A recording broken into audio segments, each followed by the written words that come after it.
Devarapalli wholesale కూరగాయల మార్కెట్లో టమాటా ధర ఘోరంగా పడిపోయింది. 30 కేజీల క్రేటు టమాటా కేవలం 30 నుంచి 50 వరకు పలకడంతో రైతులు తీవ్ర ఆవేదనకు గురయ్యారు. కేజీకి రూపాయలు కూడా గిట్టుబాటు కాకపోవడంతో మనస్తాపం చెందిన రైతులు కష్టపడి పండించిన పంటను మంగళవారం ఉదయం రోడ్డుపైన పారబోశారు.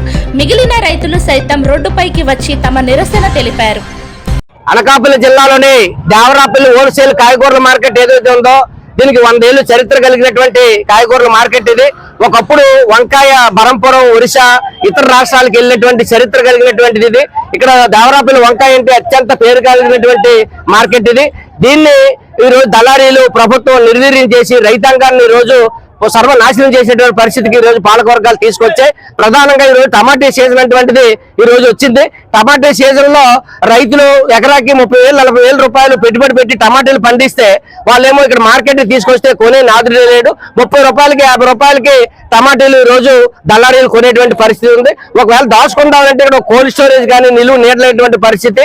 ఇక్కడ ఎండొచ్చినా వాన వచ్చినా పశువుల కన్నా అధ్వానంగా ఈ రోజు రైతులు చూస్తుంటారు. రైతేమో ఈ దేశానికి తిండి పెట్టినటువంటి రైతు ఈ రైతుని ఈ రోజు దుఃఖపెట్టినటువంటి కంట కన్నీరు కార్చినటువంటి పాలక వర్గాలకు రైతాంగం యొక్క ఉసురు తగులుతుందని చెప్పేసి మేము స్పష్టంగా చెప్పదలుచుకున్నాం. కాబట్టి ఇటువంటి ప్రభుత్వం పాలక వర్గాలు రైతాంగాన్ని నిబద్ధం సరైనది కాదు. అనేక సంవత్సరాల నుంచి కోల్డ్ స్టోరేజ్ కట్టాలని చెప్పేసి ఇక్కడ డిమాండ్ ఉంది. కోల్డ్ స్టోరేజ్ లేదు, ఇక్కడ నిలువ నీరు లేదు, వర్షం వచ్చినా ఎండ వచ్చినా తీవ్రమైన ఇబ్బంది. ఆశీలు మాత్రం ఈ రోజు విపరీతంగా డబ్బులు వసూలు చేస్తారు, వీళ్ళకి నిలువ నీడటువంటిది ఏర్పాటు చేయరు. కాబట్టి ఆశీల డబ్బులు కూడా రాక ఒక రైతు ఈ రోజు టమాటీలు రోడ్డు మీద పోసేసి మాకు ఇక్కడ టమాటీలు పండించడం పశువులకే వదిలేస్తాను. కాబట్టి ఇది అత్యంత దుర్మార్గం, రైతాంగాన్ని ప్రభుత్వం ఆదుకోవట్లేదని చెప్పేసి ఇక రెడ్డి దేవుడు అనేటువంటి వ్యక్తి వెళ్ళిపోయాడు. కాబట్టి ఈ రైతాంగాన్ని ఆదుకోసేటువంటి పూర్తి బాధ్యత ఈ ప్రభుత్వం మీద ఉంది. కాబట్టి ప్రభుత్వం గుర్తించాలి, ఈ మార్కెట్ ను గుర్తించి ఈ రోజు రాష్ట్రంలో అంతర్జాతీయ మార్కెట్ గా ఇది ఉంది.